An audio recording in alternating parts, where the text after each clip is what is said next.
విజయవంతం కావాలి. ఆ నిర్వహణ కోసం మనకి స్పష్టమైనటువంటి అజెండా, రూల్స్ అండ్ రెగ్యులేషన్స్ ఇవన్నీ ఉన్నాయి. చాలామంది కొత్త సభ్యులు ఉత్సాహంగా లేచి అవకాశం కోసం ప్రయత్నం చేస్తారు. మీరు బాగా అల్లరి చేస్తే ఏంటి అల్లరి చేస్తున్నారని ఒక అవకాశాన్ని ఇవ్వగలమేమో కానీ మీకు మీ స్పెసిఫిక్ టైంలో ఈ టైం కేటాయించే మాట్లాడగలిగే అవకాశాన్ని కోల్పోతారు. అందుకే మనకి సభలో ఏ ఫోరంలో మనం సబ్జెక్టుకి వస్తే మనకు అవకాశం దొరుకుతుంది. షార్ట్ నోట్స్ క్వశ్చన్స్ ఉన్నాయి, కాలిమేటర్స్ మోషన్స్ ఉన్నాయి, స్టార్డ్ క్వశ్చన్స్ ఉన్నాయి. అవి మీరు ఎక్సర్సైజ్ చేయాలా. మీ నియోజకవర్గం సమస్యలను మేము ఇక్కడికి వచ్చి మేము బుల్డోస్ చేసి ఛాన్స్ తీసుకుంటామంటే కష్టం. ఒకవేళ తీసుకున్నా మీరు దానికి పెద్దగా టైం ఉండదు. మీరు ఆ సమస్యలను మీరు ఎక్స్పోజ్ చేయలేరు. ఒక ప్రాపర్ ఫారంలో నోటీస్ ఇచ్చి అవి అడ్మిట్ అవుతాయి. మీకు స్పెసిఫిక్ టైం దొరుకుతుంది. మీరు తప్పనిసరిగా మీరు మాట్లాడగలిగే అవకాశం మీకు దొరుకుతుంది. దానివల్ల మీకు సభలో మంత్రివర్గం ఉంటుంది, గౌరవ ముఖ్యమంత్రి గారు ఉంటారు. తద్వారా సభ ద్వారా సమస్యలను వాళ్ళకి తెలియచేస్తున్నాయి. మీ ప్రజలకు కూడా శాసనసభలో ఫలానా సబ్జెక్టు మీద నీటిపారుదల మీద అడిగారు, లేదు ఎడ్యుకేషన్ మీద అడిగారు, ఇవన్నీ కూడా మీరు ప్రజలకు తెలుస్తారు. మా శాసనసభ్యులు శాసనసభలో చక్కగా మాట్లాడారు అనేటువంటి మంచి పేరు ఉంటుంది. రెండవది పద్దుల మీద చర్చ చాలా ముఖ్యమైనటువంటిది. దాని మీద మీరు ఎక్కువ టైం మీరు తీసుకోవచ్చు. బిల్స్ మీద ఉంటాయి. వీటన్నిటి మీద కూడా మీరు సమయాన్ని మీరు అడిగి తీసుకున్నటువంటి సమయం అది. కాబట్టి మీరు అర్థవంతంగా మాట్లాడగలుగుతారు. శాసనసభలో మన ప్రవర్తనే, మన హుందాతనమే రేపు మళ్లీ మీ నియోజకవర్గాల్లో మీ గౌరవాన్ని పెంచుతుంది. అందుకు దయచేసి ఇది మాత్రం మీరు పూర్తిగా గుర్తుపెట్టుకోవాలి. ఈ సమస్యల పరిష్కారానికి ఒక ఫారంలో మీరు వస్తే తప్పనిసరిగా అది అడ్మిట్ చేస్తాం. దానికి అన్నిటికీ కూడా ప్రొసీజర్స్ ఉన్నాయి, రూల్స్ అండ్ రెగ్యులేషన్స్ ఉన్నాయి. సభాకాలాన్ని వినియోగించుకోండి. మంచి శాసనసభ్యులుగా మీరు పేరు తెచ్చుకోవడానికి ఒక గొప్ప అవకాశం ఇది. ఈ తరగతుల్లో అవి ఏ విధంగా రావాలన్నటువంటిది మీకందరికీ తెలుస్తుంది. అదే సమయంలో సభలో వ్యూహ ప్రతివ్యూహాలు ఉంటాయి. దానికి ముఖ్యమంత్రి గారు సభానాయకుడిగా మనకు ఒక డైరెక్షన్ ఇస్తారు.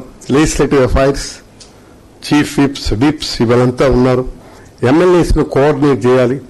ఏ సబ్జెక్ట్ని ఎప్పుడు వ్యూహాత్మకంగా మనం సభలో పరిచయం చేయాలి అన్నటువంటి దాన్ని కూడా మనం నిశ్చయంగా ఆలోచన చేయాల్సినటువంటి అవసరం ఉంటుంది. అది తర్వాత సభా సమయాన్ని వృధా చేయకండి.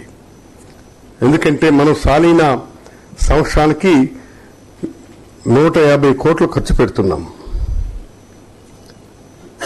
గంటకి ఒక రోజు దానికి 6 లక్షలు అవుతుంది. అది అందుకే ఇక్కడ ఒక ఆయన చెప్పినటువంటి say everyone wants to live at the expense of the state, they forget that the state wants to live at the expense of everyone. ఈ టైం అన్నటువంటిది మనం కిల్ చేయకండి, వృధా చేయకండి. అనవసరంగా దాన్ని మనం చేసుకుంటే మనం ట్రెజరీ బెంచెస్లో ఉన్నాం, మనం ప్రభుత్వంలో ఉన్నాం, మనం సభని నడిపించాలా. కాబట్టి మీరు ఎంత పర్ఫెక్ట్గా, ఎంత సిస్టమేటిక్గా, క్రమశిక్షణతో సభలో మీ సమస్యల మీద మీరు ఫారంలో రాగలిగితే అంత చక్కగా సభ గతంలో జరిగిన సభకి ఈ సభకి క్లియర్గా ఆ వ్యత్యాసం తెలియాలి. ప్రజలు దీని మీద చర్చించుకోవాలి. బ్రహ్మాండంగా నడుపుతున్నారు ఆ సభని. శాసనసభ్యులు కూడా బాగా ప్రజెంట్ చేస్తున్నారు ఆ సబ్జెక్ట్ని అని. అందుకే జవహర్లాల్ నెహ్రూ గారు అన్నారు, మనకి రాజకీయ ప్రజాస్వామ్య వ్యవస్థ అయితే వచ్చింది కానీ రాజకీయ ఆర్థిక వ్యవస్థ రాలేదు అని. ఆ ఆర్థిక వ్యవస్థ కోసం మనం శాసనసభలో ఒక మంచి శాసనాల ద్వారా తేవలసినటువంటి అవసరం ఉంది. ఆ ఆర్థిక వ్యవస్థ అన్నటువంటిది బలహీనులకి బలవంతులకి సమానమైనటువంటి అవకాశాలు అవి రావాలి. అవి రావాలంటే శాసనసభ ఖచ్చితంగా అటువైపుగా చర్చలు కొనసాగాలి. అప్పుడు ఈ దేశంలో ఉన్నటువంటి పేదరిక ప్రమాణాలని పారదోలి ఒక మంచి క్వాలిటేటివ్ లైఫ్ కలిగినటువంటి వ్యవస్థను మనం ఏర్పాటు చేసుకోగలమని చెప్పి ఆయన చెప్పడం జరిగింది. కాబట్టి శాసనసభ ద్వారానే మన ఇమేజ్, ప్రభుత్వం ఇమేజ్, సభానాయకుడి ఇమేజ్, అందరి తాలూకా ఇమేజ్ అన్నటువంటిది ఉంటుంది. దయచేసి మీరు ఇది దృష్టిలో పెట్టుకుని ఈ శిక్షణా తరగతుల్లో పెద్దలు చెప్పినటువంటి కంటెంట్స్ అన్ని కూడా మీరు పాజిటివ్గా రిసీవ్ చేసుకుని దాని మీద వర్కౌట్ చేయండి, ఎక్సర్సైజ్ చేయండి. ఇప్పుడు మన లెజిస్లేటివ్ అఫైర్స్ మినిస్టర్ గారు చెప్పినట్టు ఏది కూడా ఫేక్గా మనం మాట్లాడొద్దు. పూర్తి సమాచారంతో, పూర్తి సబ్జెక్టుతో మీరు మాట్లాడండి. ఇది మీరు ఒక్కటి, ఈరోజు మీరందరూ వచ్చారు, ఇది పిలిస్తే వచ్చారు, మన వాళ్ళంతా వచ్చారు. కానీ నేనేమంటున్నా అంటే రేపు శాసనసభలో మాట్లాడితే మొత్తం 5 కోట్ల ప్రజానీకానికి మీరు మెసేజ్ ఇస్తున్నారు. ఆ అవకాశం మీకు ఎప్పుడు రాదు. నువ్వు బహిరంగ సభ పెడితే నీ కాన్స్టిట్యూన్సీ మేరకు ఉంటుంది. బట్ శాసనసభలో నువ్వు మాట్లాడింది అద్భుతమైనటువంటి మెసేజ్ చేరుతుంది. అందుకే ఇందాక మన లెజిస్లేటివ్ అఫైర్స్ మినిస్టర్ గారు చెప్పారు, మనం బహిరంగ సభల్లో మాట్లాడే పద్ధతి వేరు, ఇక్కడ మాట్లాడే పద్ధతి వేరు. ఇక్కడ ఖచ్చితంగా ప్రిపరేషన్ ఉండాలి, ఖచ్చితంగా మీరు ఎక్సర్సైజ్ చేసుకొని రావాలి. ఎఫెక్టివ్గా దాని తాలూకా ప్రజెంటేషన్ జరిగినాడే శాసనసభకు ఒక గౌరవం ఉంటుంది, ఒక మర్యాద పూర్వకంగా మన సభను నడిపించుకునే వాళ్ళం అవుతాము. ఇందులో చాలా మంది సీనియర్స్ ఉన్నారు. ఇవాళ మన ధర్మాన ప్రసాదరావు గారే ఈరోజు తొలి ప్రసంగం ఉంది. అలాగే ఇందులో చాలా మంది మాట్లాడుతుంటారు. మా రాంబాబు మాట్లాడుతుంటే మేమందరం కూడా కొద్దిగా కంట్రోల్ చేసుకోవాల్సి వస్తుంది నవ్వటం. ఉన్న విషయం కూడా చెప్తున్నాం, ఇట్స్ ఎ గుడ్ ప్రెజెంటేషన్. ఆ సర్కాస్టిక్ ప్రెజెంటేషన్ చాలా మందికి తక్కువగా ఉంటుంది. అంటే నేను గమనించింది. తర్వాత మనకి కరుణాకర్ రెడ్డి గారిది, అట్లాగే మనకి కళ్యాణ్ దుర్గ ఎమ్మెల్యే మొన్న మాట్లాడారు. ఆమె పేరు ఉషారాణి, ఉషమ్మ, ఆమె మాట్లాడారు. ఎక్సలెంట్. అలాగే అప్పలరాజు గారు, చాలా మంది. నేనేమనుకుంటున్నా అంటే who are the best speakers, meaningful discussions లో పార్టిసిపేట్ చేసినటువంటిది ఖచ్చితంగా అది వర్కౌట్ చేసి రేపు ఆ అవుట్పుట్ ని ప్రజల మధ్యకి తీసుకుని వెళ్ళడానికి పార్టీ పరమైనటువంటి ఒక స్పష్టమైనటువంటి ఆలోచనని మనం కలగజేసేందుకు అవన్నీ కూడా ఖచ్చితంగా సభానాయకుడికి అవి ప్రజెంట్ చేయడం జరుగుతుంది. Who is the best speakers and వాళ్ళు దేనికైతే ఉపయోగపడతారు, చక్కగా ఉంటారు, ఆయన అది పికప్ చేసుకుంటారు, పుల్ చేసుకుంటారు అది. కాబట్టి మీ అందరికీ ఈ తరగతుల్ని, శిక్షణా తరగతుల్ని వినియోగించుకుని మంచి లెజిస్లేటర్గా ప్రజల మధ్యను శాసనసభ వ్యవస్థకు మంచి గౌరవం తెచ్చిపెడతారని చెప్పి నేను ఆశిస్తూ, రేపు లాంగ్ బడ్జెట్ సెషన్ ఉంది. అందుకే ఈ లాంగ్ బడ్జెట్ సెషన్ ముందే ఈ శిక్షణా తరగతులు జరగాలి. మీకు కొన్ని రూల్స్ అండ్ రెగ్యులేషన్స్ ఖచ్చితంగా తెలియాలి. ఒక పద్ధతి ప్రకారం సభకు మీరు మీ సమస్యలను ప్రజెంట్ చేయాలి. సభ నడిపించడానికి ఈ శిక్షణా తరగతుల్లో నేర్చుకున్నటువంటి అంశాలు చాలా ఉపయోగపడతాయి. దీనివల్ల సభ మీరు పూర్తిగా నిజంగా తెలుసుకుంటే రేపు సభ అదుపులో ఉంటుంది. సభ అదుపులో ఉంటే బ్రహ్మాండమైనటువంటి డిస్కషన్స్ నడుస్తాయి అని మీకు తెలియచేస్తూ, మరి ఈ అవకాశాన్ని ఇచ్చినటువంటి మీ అందరికీ హృదయపూర్వకమైనటువంటి ధన్యవాదాలు తెలియజేసుకుంటూ, ముఖ్యమంత్రి గారి కృతజ్ఞత తెలియజేసుకుంటూ సెలవు తీసుకుంటాం.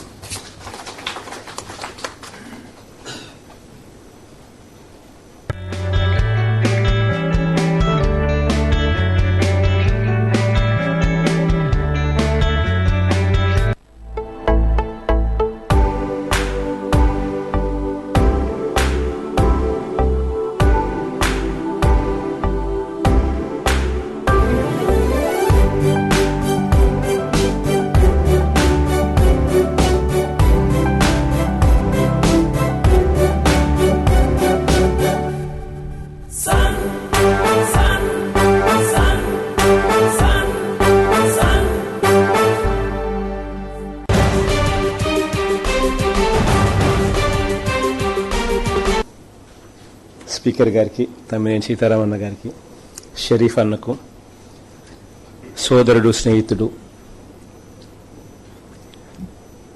రాజాకు, ఇంకా నా సహచర మై కొలీగ్స్ అందరికీ కూడా ముందుగా హృదయపూర్వకంగా ఆహ్వానం పలుకుతా ఉన్నాం. ఇక సభ ఎలా జరిగించాలి, సభలో ఎలా ప్రసంగించాలి, ఏ రీతిలో ప్రసంగిస్తే ఆకట్టుకునే రీతిలో ఉంటుంది, ఇవన్నీ కూడా ఇంతకుముందు మాటల సందర్భంలో రాజా కొన్ని విషయాలు చెప్పాడు. అన్న సీతారామన్న కూడా కొన్ని విషయాలు మీ ముందుకు తీసుకొచ్చాడు. ఇంకా రాబోయే ప్రసంగాలలో ధర్మానన్న వంటి సీనియర్లు కూడా ఇంకా కొన్ని విషయాలు చెప్తారు. స్టాఫ్ కూడా ఐ థింక్ అన్న కూడా మాట్లాడతారు అనుకుంటా. మీరేం మాట్లాడినా స్టాఫ్ నుంచి ఎవరైనా కూడా ఓరియంటేషన్ ఇస్తారమ్మా, ఎస్పెషలీ ఫార్మాట్స్ ఏ రకంగా ముందు ఏమేమి రకాలుగా తీసుకుని పోగలుగుతారు అనే దాని విషయాలు మీరు కూడా చెప్తే కూడా బాగుంటుంది. అంటే షార్ట్ డిస్కషన్ అనేది ఏమిటి, లెంతీ డిస్కషన్ అంటే ఏమిటి, ఏ రకంగా మూవ్ చేయాలి అన్న విషయాల మీద మీరు ఓరియంటేషన్ ఇస్తే కొంచెం బెటర్గా ఉంటుంది. అది వెరీ ఇంపార్టెంట్ కూడా. ఆ బుక్కులు కూడా బహుశా మీ అందరికీ కూడా ఇచ్చే ఉంటారని నేను అనుకుంటా ఉన్నాను. ఆ బుక్కులు ఒకసారి, ఆ రూల్స్ బుక్కులు ఒకసారి అందరూ కూడా చదవాల్సిన అవసరం ఉంది. అది వెరీ వెరీ ఇంపార్టెంట్. స్పెషలీ లెజిస్లేటర్స్గా ఫస్ట్ టైం వచ్చే వాళ్ళకు ఆల్ ది మోర్ ఇంపార్టెంట్. ఎందుకంటే మనం మామూలుగా ఏమనుకుంటామనంటే మన స్టేచర్ పెద్దది కదా, మన పరిస్థితి పెద్దది కదా, మనం చేయెత్తితే ఆటోమేటిక్లీ స్పీకర్ మన వైపు చూసి మనకి ఇవ్వాల్సిందే కదా అని చెప్పి మనం పొరపాటు పడతాం. ఒక్కొక్కసారి ఏమవుతుందనంటే మన స్టేచర్ ఎంత పెద్దదైనా కూడా సబ్జెక్ట్ మీద మనకు ఎంత ఇన్వాల్వ్ అయి ఉన్న సబ్జెక్ట్ అయినా కూడా మనం చేయి పైకెత్తితే స్పీకర్ మనకు అవకాశం ఇవ్వకపోవచ్చు. ఎందుకనంటే పాపం తన తప్పు కూడా కాదు. కారణం ఏందనంటే ముందుగానే ఆ పలాని సబ్జెక్టు మీద పలాని వాళ్ళు మాట్లాడతారు అని చెప్పి మనం ముందుగానే లిస్ట్ ఇచ్చింటాం. ఆ లిస్ట్ ప్రకారమే స్పీకర్ గారు దానికి అనుమతిస్తారు. ఆ లిస్టులో మన పేరు ఒకవేళ లేకపోతే మనం చేయెత్తినా కూడా స్పీకర్ గారు దాన్ని అనుమతించని పరిస్థితి ఉంటుంది తప్ప మరోలా అనుకోవాల్సిన పని కూడా లేదు. కాబట్టి ఏ సబ్జెక్టులలో ఎవరెవరు మాట్లాడాలనుకుంటున్నారు, ఏ సబ్జెక్టులలో ఎవరెవరు, అది ఇరు పార్టీలకు, అంటే మన పార్టీ నుంచి మనం లిస్ట్ ఇస్తాం, వాళ్ళ పార్టీ నుంచి వాళ్ళు లిస్ట్ ఇస్తారు. ఇది ఇరు పార్టీలకు వర్తిస్తుంది. మన పార్టీ నుంచి ఎవరైనా మాట్లాడాలనుకుంటే లెజిస్లేటివ్ అఫైర్స్ మినిస్టర్ రాజా ఉంటాడు, మన చీఫ్ విప్ శ్రీకాంత్ ఉంటాడు. సో వీళ్ళిద్దరూ క్రియాశీలకంగా ఇద్దరు వ్యవహరిస్తారు. వ్యవహరించేటప్పుడు మనం కూడా ఏందనంటే ఒక సబ్జెక్ట్ మీద మనం ఏదైనా మాట్లాడేటప్పుడు it is very important that we are coming prepared for that subject. ఎంతటి గొప్ప స్పీకర్ అన్నా ఉండని, బయట సభల్లో మాట్లాడేటప్పుడు ఎంత రసోత్తరంగా మాట్లాడగలిగిన గొప్ప స్పీకర్ అయినా కూడా అసెంబ్లీకి వచ్చేసరికి ఫెయిల్ కూడా కావచ్చు. కారణం ఏందనంటే అసెంబ్లీలో మనం మాట్లాడేసరికి ప్రతి స్పీచ్ కూడా ప్రిపేర్డ్నెస్ మీద ఆధారపడి ఉంటుంది. మనం ప్రిపేర్డ్గా లేకుండా వచ్చి మాట్లాడితే మాత్రం మార్క్ మై వర్డ్, ఎంతటి గొప్ప స్పీకర్ అయినా కూడా ఫెయిల్ అవుతాడు. ఎందుకనంటే ప్రిపేర్డ్గా లేకుండా అప్పటికప్పుడు చేతులు పైకెత్తి అప్పటికప్పుడుగా మనం మాట్లాడే కార్యక్రమం చేస్తే ఎఫెక్టివ్గా మాట్లాడలేం, ప్రిపేర్డ్గా మాట్లాడలేం. మనం ఏదో చెప్తాము, అవతల అటువైపు ఉన్న వాళ్ళు వెంటనే ఒక డాక్యుమెంట్ తీసి ఇదిగో చూడు, తెలియకపోతే తెలుసుకో అని అన్నారనుకో, మనకి ఇబ్బందికరమైన పరిస్థితులకి మనం అంతా ఉంటామన్నది ఎవ్వరూ కూడా మర్చిపోవద్దని నేను చెప్తా ఉన్నా. అందుకనే ప్రతి సబ్జెక్టు మీద మీ ఇంట్రెస్ట్లు ఏవైతే ఉంటాయో ఆ ఇంట్రెస్ట్ల ప్రకారం మీరు ఫలానా సబ్జెక్టు మీద బాగా మాట్లాడాలని మీకు నేర్చుకుని తెలుసుకుని ప్రజెంటబుల్గా మీరు మాట్లాడాలనుకునే సబ్జెక్ట్ ఏదైతే ఉంటుందో శ్రీకాంత్కు రాజాకు కానీ ఎవరికోవరికి కానీ చెప్తే ఆ సబ్జెక్టులలో మిమ్మల్ని ఇన్వాల్వ్ చేస్తారు. ఆ సబ్జెక్టుకు సంబంధించిన పూర్తి సమాచారం, పూర్తి మెటీరియల్ను మన పార్టీ తరఫు నుంచి మనకు అక్కడ ఒకసారి అసెంబ్లీ స్టార్ట్ అయ్యేసరికి పలానా సబ్జెక్ట్ మీద మనం మాట్లాడుతున్నారు అనేసరికి ఆ మెటీరియల్ మొత్తం మీకు అందుబాటులోకి వస్తుంది. మేము ప్రతిపక్షంలో ఉన్నప్పుడు ఒక పద్ధతి ఉండేది. అంటే బహుశా మనకి ఇంత యంత్రాంగం కూడా అప్పుడు ఉండేది కాదు. మనకున్న పరిధిలో what ever information we could collect, ఆ ఇన్ఫర్మేషన్ అంతా కూడా జీవీడీ వీళ్ళంతా సోమయాజులు అన్నా జీవీడీ అన్నా ఇటువంటి వాళ్ళందరూ బయట కూర్చునే వాళ్ళు ప్రతి సబ్జెక్ట్ను వాళ్ళు పూర్తిగా కూడా డివిజన్ చేసేవాళ్ళు. డివిజన్ చేసి ఏ సబ్జెక్టుల్లో ఎవరెవరికి మాట్లాడుతూ ఉన్నారో ఆ డివిజన్స్ చేసేది వాళ్ళు నీట్గా వీళ్ళు ప్రిపేర్ చేసి ఇచ్చేవాళ్ళు. అది కంటెంట్. ఆ కంటెంట్ను పూర్తిగా అవగాహన చేసుకుని ఆ టాపిక్ వచ్చినప్పుడు ఎఫెక్టివ్గా మాట్లాడే పరిస్థితి అనేది ఏర్పడేది. ఇప్పుడు మనం ఇంకా బెటర్ పొజిషన్స్లో ఉన్నాం. ఎందుకంటే గవర్నమెంట్ యంత్రాంగం కూడా మనమే కాబట్టి మన ఇన్ఫర్మేషన్ అనేది పూర్తిగా ఉంటుంది. ఎందుకంటే గవర్నమెంట్ మనతో ఇన్వాల్వ్ అయ్యి మనమే గవర్నమెంట్ కాబట్టి సబ్జెక్ట్ మీద పూర్తి అవగాహనతో పూర్తి పత్రాలతో మనకు ఇచ్చే పరిస్థితి ఉంటుంది. కాబట్టి టోటల్గా మెటీరియల్ మొత్తం మీకు హ్యాండ్ ఓవర్ చేస్తారు. శ్రీకాంత్ దగ్గరుండి ఆ పనులు కూడా చేస్తాడు. పలానోళ్ళు పలానా సబ్జెక్ట్ మీద మాట్లాడుతూ ఉన్నారు అని అంటే ఆ సబ్జెక్టుకు మీద పూర్తి మెటీరియల్ కూడా మీ చేతుల్లో పెట్టి మీకు ఖచ్చితంగా మిమ్మల్ని ప్రిపేర్ చేసే కార్యక్రమం కూడా తాను చేస్తాడు. కానీ ప్రిపేర్ కావాలి అన్న తపన మీలో ఉండాలి. ఆ తపన లేకపోతే మాత్రం అసెంబ్లీలో ఎవరూ రాణించలేరు. నాకు బాగా గుర్తుంది, అసెంబ్లీ జరుగుతూ ఉంది అన్నప్పుడు ఖచ్చితంగా తెల్లవారుజామున 4 గంటలకే ఇంట్లో సబ్జెక్ట్ మీద ప్రిపరేషన్ జరిగేది. నాతో పాటు ఇంకా ఆ సబ్జెక్ట్లో ఇన్వాల్వ్ అయి ఉన్న వాళ్ళందరినీ కూడా దాదాపుగా ఒక 4-5 మంది కూడా ఇంటికి వచ్చేవాళ్ళు.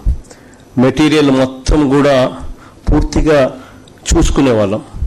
చూసుకుని పూర్తిగా దానికి పోస్టిట్లు పెట్టడము, హైలైట్ చేసుకోవడము అన్నీ కూడా పూర్తిగా చేసుకున్న తర్వాతనే అసెంబ్లీకి ఆ మెటీరియల్ తీసుకుని వచ్చేవాళ్ళం. వచ్చిన తర్వాత మనం ఆ తర్వాత లేచి మాట్లాడినప్పుడు ఎంత బాగా మనకు కూడా అనిపించేది అని అంటే, ఎందుకంటే మనం మాట్లాడిన మాటలు అంత లాజికల్గా మనం మాట్లాడగలిగితే లాజికల్గా మనం మాట్లాడుతూ ఉన్నామన్నది ప్రజల్లోకి సింక్ అవుతుంది అన్న భావన మనకు వచ్చినప్పుడు మనకు కూడా దాని మీద ఎంతో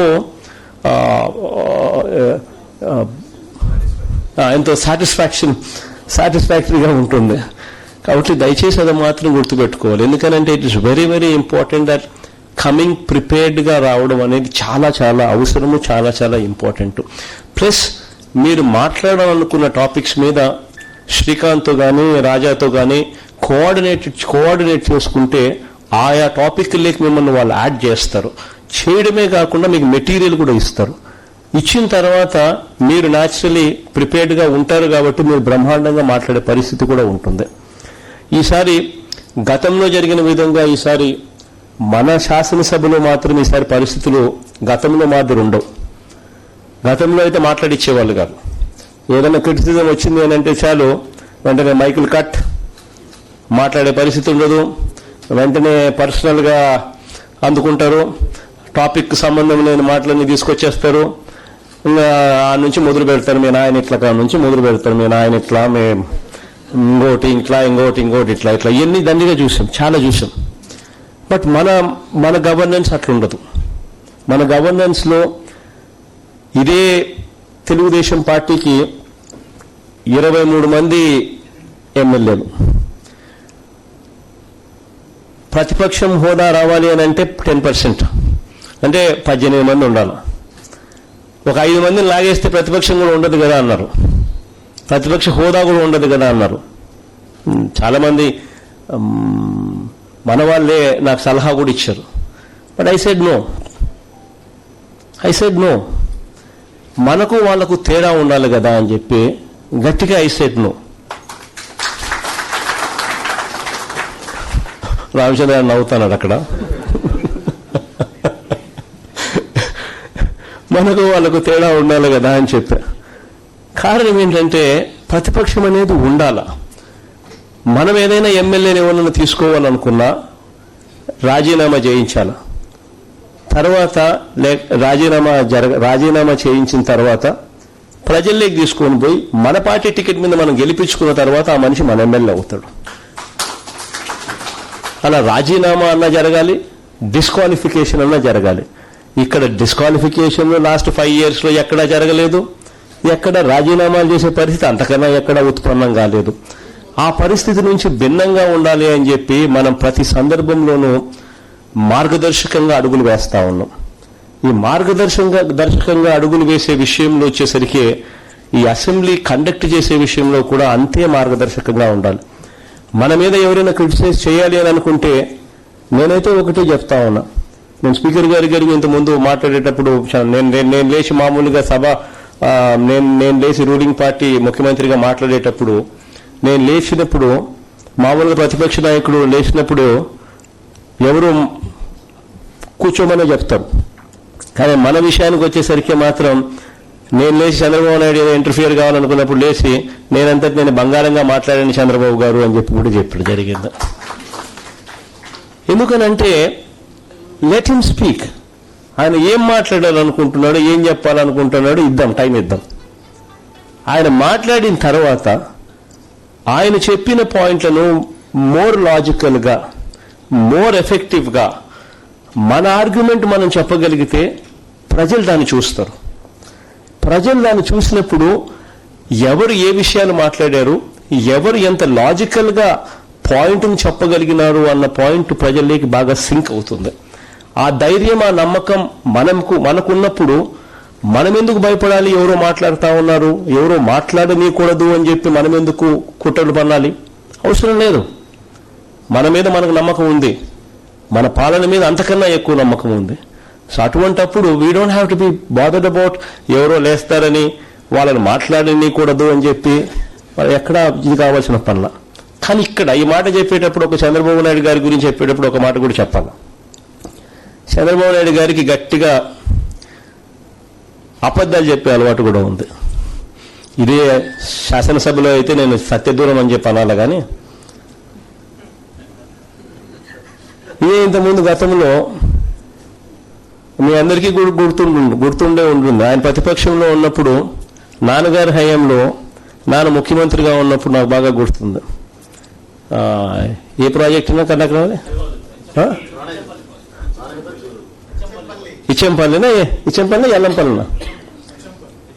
ఇచ్చెంపల్లినో ఎల్లంపల్లినో ప్రాజెక్టులో ఏకంగా ఒక ఫిక్టీషియస్ డాక్యుమెంట్లు తీసుకొచ్చేసినాడు.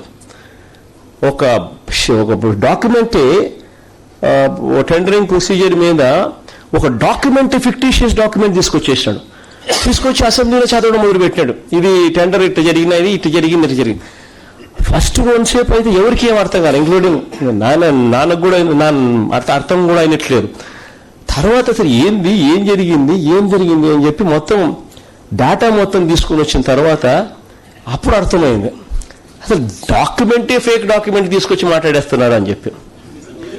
దాని తర్వాత ఏం జరిగిందనంటే నెక్స్ట్ డే మళ్ళా మన చీఫ్ మినిస్టర్గా ఒరిజినల్ డాక్యుమెంట్ చూపించి, ఇది ఒరిజినల్ డాక్యుమెంట్ చంద్రబాబు, ఏందయ్యా మీరు చేస్తా ఉన్నారు, ఏంది నువ్వు మాట్లాడింది ఏంది, ఎందుకు ఈ రకంగా మిస్లీడ్ చేసినావనంటే, that man had the audacity to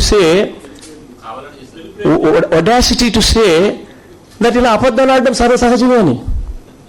he had the audacity to say that on record. ఇలా అబద్ధాలు ఆడడం సహజమే, ఇలా మేము అబద్ధాలు ఆడితేనే మీరు నిజం చెప్తారని. I got that was something shocking. అది కూడా అసెంబ్లీలో ఆన్ రికార్డ్స్లో. నేను ఇక్కడ దయచేసి మీ అందరితో కూడా నేను చెప్పేది ఒకటి ఏంటంటే, అటువంటి చర్యలు మనం ఎప్పుడు చేయకూడదు. అటువంటి అబద్ధాలు, అటువంటి మోసాలు చేసే కార్యక్రమం మనం ఎప్పుడు చేయకూడదు. This is my advice to you. ఎందుకనంటే తప్పనేది చేయకూడదు. తప్పనేది మనం చేయనప్పుడే మనం ఎవరికైనా కూడా చెప్పగలుగుతాం. మనమే తప్పు చేసినప్పుడు ఇంకొకరు ఎవరికి కూడా మనం చెప్పే అవకాశం ఉండదు, చెప్పే పరిస్థితి ఉండదు. This is one thing what I request. ప్రతి ఒక్కరికి కూడా చెప్పేది ఒకటే, తప్పు చేయొద్దండి, అవాస్తవాలు చెప్పకండి, ఫ్యాక్ట్సే మాట్లాడండి, ప్రిపేర్డ్గా రండి, రావాల్సిన పద్ధతిలో రండి. మాట్లాడాలనుకున్న వాళ్ళు శ్రీకాంత్ దగ్గరికి వెళ్ళి, రాజా దగ్గరికి వెళ్ళి పేర్లు నమోదు చేసుకుని దాంట్లో ఆ డిబేట్లో పార్టిసిపేట్ చేసే ఒక పద్ధతిలోకి తీసుకొని రండి. అప్పుడు you will have better opportunity. And ఇంకొకటి most important thing before I wind up, మీ అందరికీ కూడా చెప్పాల్సిన ఒకటే ఒక విషయం ఏంటంటే, ఎందుకంటే 70 మంది దాదాపుగా కొత్త వాళ్ళు వచ్చినారు కాబట్టి కాసేపు ఇంత మటుకు ఇంత మేర కన్నా నేను చెప్పాల్సి వస్తూ ఉంది. 175 మందిలో 70 మంది కొత్త వాళ్ళు కాబట్టి. ఇంకోటి మోస్ట్ ఇంపార్టెంట్ థింగ్ చెప్పాల్సింది ఏంటంటే అటెండెన్స్. ఒకటే ఒకటి గుర్తుపెట్టుకోండి, అటెండెన్స్ అన్నది మనమంతటా మనమే ఎమ్మెల్యే ఎన్నికల్లో కంటెస్ట్ చేసి హోరాహోరీ పోరాటం చేసి మనం గెలిచాం. ఎందుకు గెలిచినాం అన్నది ఎప్పుడు కూడా మనం మనల్ని ఇంట్రోస్పెక్ట్ చేసుకోవాలి. ఇంట్రోస్పెక్ట్ చేసుకుంటే మనం గెలిచింది ఎందుకు? ఈ శాసనసభలో కూర్చునేదానికి. అటువంటి ఈ శాసనసభలు జరిగేటప్పుడు మనం రాకపోతే, మనమే ఈ శాసనసభకు రాకపోతే, ఆబ్సెంట్ అయితే, ఇక మరి ఎందుకు ఎమ్మెల్యేగా మనం గెలిచాం అన్నది ఖచ్చితంగా గుర్తుపెట్టుకోవాలి. ఎస్, ఇఫ్ ఒక ప్రొటెస్ట్ చేసే విషయమో, లేకపోతే ఒక మెసేజ్ కమ్యూనికేట్ చేయడం కోసమో, లేకపోతే ఒక ప్రొటెస్ట్లో ఎందుకు మేము రావడం లేదు అని చెప్పి ఒక ప్రజలకు అందరికీ ఒక సంకేతం ఇచ్చే విషయంలో, అటువంటి పరిస్థితుల్లో ఏదన్నా మనం రాకపోయినా, బాయ్కాట్ చేసినా, అబ్స్టైన్ అయినా ఒక అర్థం ఉంది, ఒక మీనింగ్ ఉంది. ఎందుకంటే ఈ కారణం, దీనివల్ల మేము రావడం లేదు, దీనివల్ల మేము అబ్స్టైన్ అవుతున్నాం, దీనివల్ల మేము బాయ్కాట్ చేస్తా ఉన్నామని చెప్పడం కారణం ఉంది. కానీ అలా కాకుండా అన్ని బాగానే జరుగుతూ ఉన్నప్పుడు మనకి ఇంట్లో మనకు వేరే పనులు ఉన్నాయనో, లేకపోతే మనకు వేరే అప్లికేషన్స్ ఏదైనా ఉన్నాయనో, లేకపోతే ఇటువంటి ఏదన్నా ఫ్యామిలీ నీడ్స్ అని ఇంకోటనో ఇటువంటి ఏదన్నా ఉంటే, అటువంటి కారణాల వల్ల మనం చట్టసభలోకి రాకుండా పోవడం అన్నది కరెక్ట్ కాదనేది ఖచ్చితంగా మీరు అందరూ కూడా గుర్తుపెట్టుకోమని చెప్పి నేను ఒకటే కోరుతా ఉన్నా. కాబట్టి ఖచ్చితంగా అటెండ్ కావాలా. అటెండ్ కావడమే కాకుండా స్ట్రాటజీ అనేది ఉండాలి అని అంటే, ఖచ్చితంగా అసెంబ్లీ మొదలయ్యేదానికన్నా కనీసం ఒక హాఫ్ అన్ అవర్ ముందన్నా కానీ ఖచ్చితంగా వస్తే మనం స్ట్రాటజీ అనేది ఇవాల్వ్ చేసుకోవచ్చు. ఆ రోజు ఏమి 9 గంటల అసెంబ్లీ స్టార్ట్ అవుతూనే ఏం చేయాలా, అడ్జర్న్మెంట్ మోషన్ ఏమైనా పెట్టే కార్యక్రమం జరుగుతుందా, లేకపోతే ఇంకొకటి జరుగుతుందా, లేకపోతే ఇంకో రకంగా పోదామా, ఏం చేద్దాము, ఏం స్ట్రాటజీ ఉండాలి అన్నది స్ట్రాటజీ డిస్కషన్ అనేది ఉండాలి. ఆ స్ట్రాటజీ డిస్కషన్ కోసం అని చెప్పి ఇట్లా 150 మంది మన వాళ్ళు ఉన్నారు కాబట్టి, 151 మంది ఉన్నారు కాబట్టి, ఖచ్చితంగా ఎవ్రీ 10 మందికో 15 మందికో ఒక ఎమ్మెల్యేని కింద మనం ఆ 10 మందిని కోఆర్డినేట్ చేసేదానికోసం ఒక ఎమ్మెల్యేను ఐడెంటిఫై చేస్తాం. ఆ ఐడెంటిఫై చేసిన వాళ్ళు ఆ 10 మంది బాధ్యత టోటల్గా ఆ మనిషి చూసుకోవాలి. వాళ్ళకు ఫోన్ చేసి వాళ్ళని పిలిపించుకోవడం, వాళ్ళకు ఫోన్లు చేసి వాళ్ళను అసెంబ్లీకి వచ్చేట్టుగా చూసుకోవడం, వాళ్ళకు ఫోన్లు చేసి వాళ్ళకి స్ట్రాటజీ చెప్పేట్టుగా కూడా చూసుకోవడం కాడ నుంచి అన్నీ కూడా చూసేటట్టుగా చూస్తాం. కాబట్టి ఖచ్చితంగా అందుబాటులో ఉండే కార్యక్రమం మాత్రం ఖచ్చితంగా చేయను. ఇది అయిపోయినాక ఇంకొకటి ఏంటంటే, అసెంబ్లీ అయిపోయిన తర్వాత ఎక్కడో ఏదో ఒక టైంలో it is very important, next డేకు ఏ రకంగా ప్రిపేర్ కావాలా, నెక్స్ట్ డే ఏమేమి వస్తూ ఉన్నాయి, ఏమేమి అంశాలు వస్తూ ఉన్నాయి, ఆ అంశాల మీద మనం ప్రిపేర్డ్గా ఏమేమి ప్రిపేర్డ్గా ఉండాలా, ఆ ప్రిపేర్డ్గా మనం ఉండడం కోసం మెటీరియల్ అంతా మన దగ్గర ఉందా లేదా, ఆ మెటీరియల్ మనం దగ్గర నుంచి మనం కలెక్ట్ చేసుకోవాలి. సపోజ్ ఫర్ ఇన్స్టెన్స్ రేపు ఏదైనా డిబేట్ జరుగుతూ ఉంది, ఒక మేజర్ డిబేట్, రెండు ఇష్యూస్ మీద ఏదైనా జరుగుతూ ఉంది, 3 ఇష్యూస్ మీద క్వశ్చన్ ఆర్ చూస్తాం, లేకపోతే క్వశ్చన్స్ చూస్తాం, లేకపోతే ఆన్సర్లు చేయాల్సిన పరిస్థితి వస్తూ ఉంటుంది. ఏదైనా కానీ మనం ఏదైనా డిబేట్ ఉంటుంది, ఆ డిబేట్కి సంబంధించి నెక్స్ట్ డేకి సంబంధించిన డిబేట్ అంశాలకు సంబంధించి మనకు సాయంత్రానికల్లా మనకు ముందే వచ్చేస్తాయి రిపోర్ట్, నెక్స్ట్ ఏం జరగబోతా ఉందని. దానికి సంబంధించి ఆ రోజు సాయంత్రం ఖచ్చితంగా మనం కూర్చోవాలా, ఖచ్చితంగా మనం ఆ సబ్జెక్టులు ఎవరు మాట్లాడతారు అని చెప్పి డిసైడ్ చేయాలా, ఆ మాట్లాడే వాళ్ళకు మెటీరియల్ ఇవ్వాలా, ఆ మాట్లాడే వాళ్ళ మెటీరియల్ తీసుకోవాలి, ఎవరు మాట్లాడబోతా ఉన్నారో క్లారిటీ ఉండాలి, వాళ్ళు ప్రిపేర్ కావాలి. సో అది కూడా సాయంత్రం పూట మళ్ళీ ఖచ్చితంగా కూర్చొని కంక్లూడ్ చేసుకోవాల్సిన అవసరం కూడా ఉంటుంది. ఇవన్నీ కూడా మొత్తానికి శ్రీకాంత్, రాజా వీళ్ళందరూ కూడా కోఆర్డినేట్ చేస్తారు. అంటే రిపీటెడ్గా ఎమ్మెల్యేలుగా ఉన్న వాళ్ళందరికీ ఇవన్నీ తెలిసిన విషయాలే. కానీ 70 మంది కొత్త వాళ్ళు ఇక్కడికి వచ్చారు కాబట్టి వాళ్ళందరికీ తెలిసి ఉండాల్సిన అంశాలు కాబట్టి కొంచెం టైం తీసుకొని చెప్పాల్సిన పరిస్థితి వస్తూ ఉంది. అందుకే చెప్పాను. But by and large this is how the functioning of the assembly will be. ఈసారి అసెంబ్లీ మాత్రం ఖచ్చితంగా చాలా హుందాగా నడిపిస్తాం. ఎవరు మాట్లాడాలనుకున్నా కూడా బంగారంగా టైం ఇస్తాం. ఏం కావాలంటే అది మాట్లాడుకొని లాజికల్గా ఎఫెక్టివ్గా దాన్ని డిఫెండ్ మనం చేస్తాం. That is our strength. కాబట్టి it's going to be a good assembly అని చెప్పి నేను నమ్ముతా ఉన్నాను. రూల్స్ను పూర్తిగా చట్టాలు చేసే సభలోనే మనమే చట్టాలను ఖచ్చితంగా కాపాడుతాము. స్పీకర్ గారికి ఏమాత్రం తలనొప్పి లేకుండా కూడా అన్ని రకాలుగా కూడా మంచిగా ఉంటాము. ఎందుకంటే మనం చంద్రబాబు నాయుడు గారి మాదిరి చట్టాలను మనమే చేస్తాం, చట్టాలను కత్తిరించేది మనమే అనే పరిస్థితి ఉండదు. చట్టాలను మనం చేసే సభలో చట్టాలను గౌరవించే పరిస్థితిలో గౌరవించే విధంగా మనం వ్యవహరిస్తాం. కాబట్టి స్పీకర్ గారికి ఎటువంటి తలనొప్పులు ఉండవు. కాబట్టి అందరం కలిసికట్టుగా కూడా గొప్పగా నడిపిద్దాం ఈ సభను. మీ అందరి సహాయ సహకారాలతో గొప్పగా చేయగలుగుతామని చెప్పి కూడా సంపూర్ణంగా నేను నమ్ముతా ఉన్నాను. Thank you everybody. వైఎస్ఆర్సీపీ కాకుండా మిగతా వాళ్ళు ఒకసారి మీకు పరిచయం చేస్తున్నాం. లెజిస్లేటివ్ కౌన్సిల్ మెంబర్ని Ramasuryarao sir, east west teachers sir.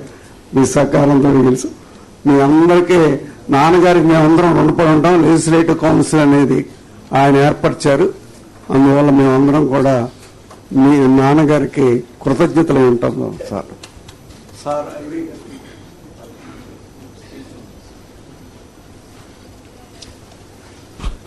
శాసన పరిషత్ అధ్యక్షులు గౌరవనీయ ఎంఏ షరీఫ్ గారు మాట్లాడతారు. ఇప్పుడు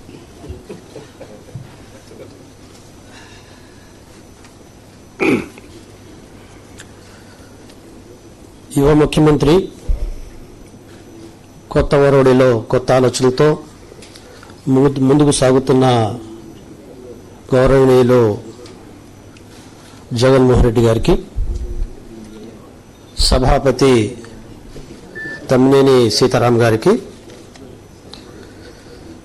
ఆర్థిక శాఖ మంత్రి వర్యులు మిత్రులు బుగ్గన రాజేందర్ గారికి, గౌరవ మంత్రివర్యులకు, గౌరవ శాసనసభ్యులకు, గౌరవ శాసన మండలి సభ్యులందరికీ ముందుగా నా నమస్కారాలు. ఈరోజు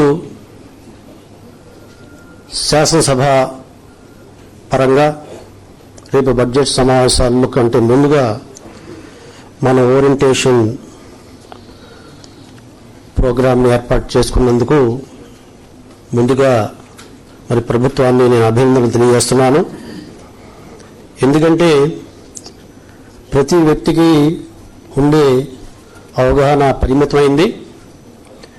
కాబట్టి ఎంత ఎక్కువ మనం అవగాహన ఏర్పరచుకుంటే మనం ముందుకు సాగగలుగుతాం.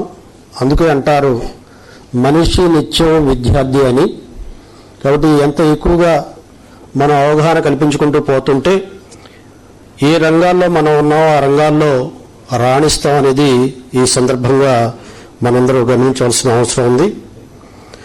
ప్రజాప్రతినిధులుగా ప్రజల మనోభావాలకి తగ్గట్టుగా అభివృద్ధి సంక్షేమ కార్యక్రమాలు నిర్వహిస్తూ వాళ్ళ మన్ననలు పొందటం ఎంత ముఖ్యమో ఈరోజు శాసనసభకి ఎన్నికైన తర్వాత శాసనసభలో కూడా రాణించవలసిన అవసరం కూడా ఈనాడు ప్రతి ఒక్క శాసనసభ్యుడి మీద ఉందనే విషయాన్ని కూడా ఈ సందర్భంగా మనవి చేస్తున్నా. మరి ఈనాడు క్వశ్చన్ అవర్ కానీ, షార్ట్ డిస్కషన్ కానీ, బడ్జెట్స్ డిమాండ్స్ కానీ, అదే రకంగా బిల్స్ కానీ ఇలాంటి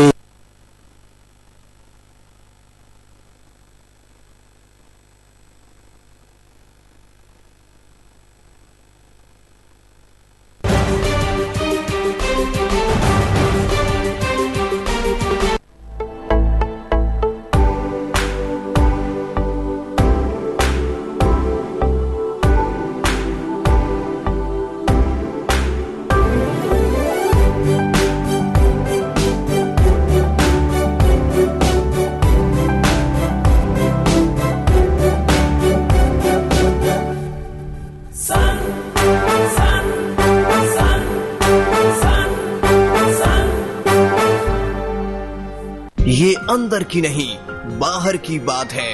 एडबा सिर्फ लाल वानिस पर। Made from S. Kumar and Mafatlal Fabric. School uniform for all schools, government and private school, army school and corporate school जैसे SRDG स्कूल, गौतम, काकतिया, कृष्णा वैनी, नारायणा, श्री चैतन्य, रविंद्र भारती हाई स्कूल और बहुत सारे। और इसके अलावा school function items, fancy school accessories भी available हैं। Annual day के ड्रेसेस भी अवेलेबल हैं वाजबी दामों पर। Socks, tie, belt, school bags, lunch box और वाटर बोतल भी अवेलेबल है। नोट कीजिए, सिर्फ यूनिफॉर्म ही नहीं कपड़ा यानी टेक्सटाइल भी मौजूद है। 3000 की खरीद पर एक स्कूल बैग फ्री, 2000 की खरीद पर एक school shoe free. Note, all school managements contact for bulk quantity of school uniforms in wholesale rates. All credit and debit cards are also accepted. For quality, fitting and rich look, Lal Vanis, Plan number 140, Attapur ring road और लाल वानिस सिंधी अम्बर बाजार, Hyderabad. Contact 04024002457.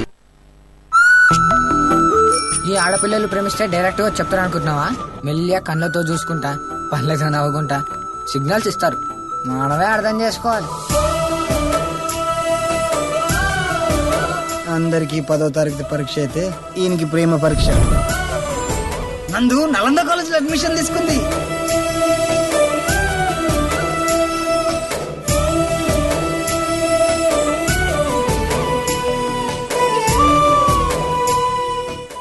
నందు impression వాడి మీద మొదట పడిపోయిందిరా. ఇన్నాళ్ళ చూపులతో time waste చేస్తావు, అంతకంటే ముందుకు వెళ్ళవా? I love you.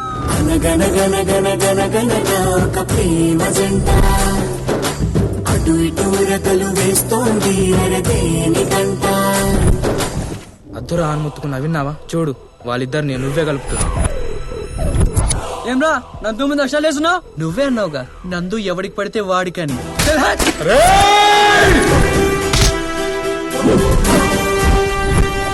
వద్దు, ఆ పిల్ల నేను పెళ్లి చేసుకుందాం అనుకుంటున్నా. పెళ్లి చేసుకోవాలి కదా మన కూడా మారా. కావాలంటే నువ్వు కూడా రౌండ్ అయ్యి.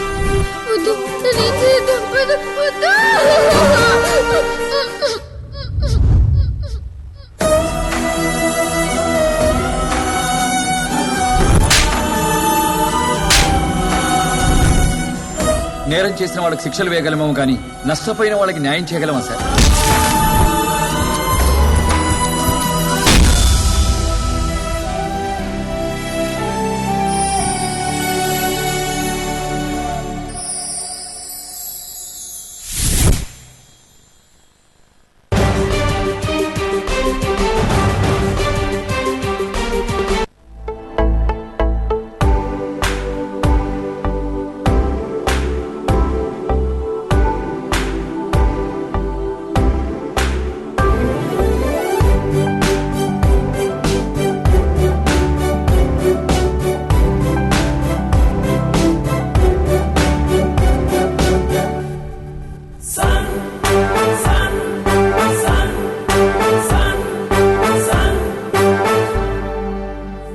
ये अंदर की नहीं बाहर की बात है। एडबा सिर्फ लाल वानिस पर। Made from S. Kumar and Mafatlal Fabric. School uniform for all schools, government and private school, army school and corporate school जैसे SRDG स्कूल, गौतम, काकतिया, कृष्णा वैनी, नारायणा, श्री चैतन्य, रविंद्र भारती हाई स्कूल और बहुत सारे। और इसके अलावा school function items, fancy school accessories भी available हैं। Annual day के ड्रेसेस भी अवेलेबल हैं वाजबी दामों पर। Socks, tie, belt, school bags, lunch box और वाटर बोतल भी अवेलेबल है। नोट कीजिए, सिर्फ यूनिफॉर्म ही नहीं कपड़ा यानी टेक्सटाइल भी मौजूद है। 3000 की खरीद पर एक स्कूल बैग फ्री, 2000 की खरीद पर एक school shoe free. Note, all school managements contact for bulk quantity of school uniforms in wholesale rates. All credit and debit cards are also accepted. For quality, fitting and rich look, Lal Vanis, Plan number 140, Attapur ring road और लाल वानिस सिंधी अम्बर बाजार, Hyderabad. Contact 04024002457. అరే బావా, 10th class pass అయినప్పటి నుంచి ఏ పోరిని చూసినా మస్తు feelings వస్తున్నాయి అబ్బాయి. మనకన్నా ఎక్కువ ఫీలింగ్స్ పోర్లకే ఉంటాయి రాబాయ్. వాళ్ళు బయట పడరు, మనం పడతాం అంతే. I love you. ఇంకా ఐ లవ్ యూ ఎప్పుడు రాదు రాబాయ్. ఎందుకలా చూస్తున్నా? నేను మామూలుగానే చూస్తున్నా. ఆహా, 1 year నుంచి మామూలుగానే చూస్తున్నావా?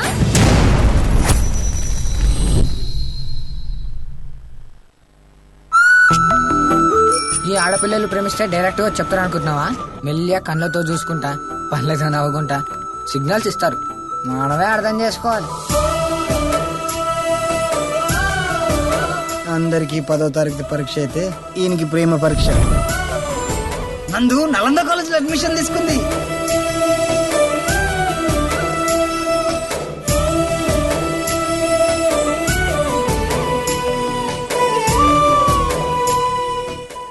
నందు ఇంప్రెషన్ వాడి మీద మొదట పడిపోయిందిరా. ఎన్నోళ్ళ చూపులతో టైం వేస్ట్ చేస్తావు? అంతకంటే ముందుకు వెళ్ళవా? I love you.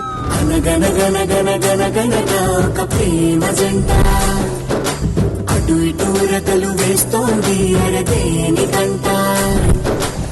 అద్దురా అని ముత్తుకున్నా విన్నావా? చూడు వాళ్ళిద్దరిని నువ్వే కలుపుతూ.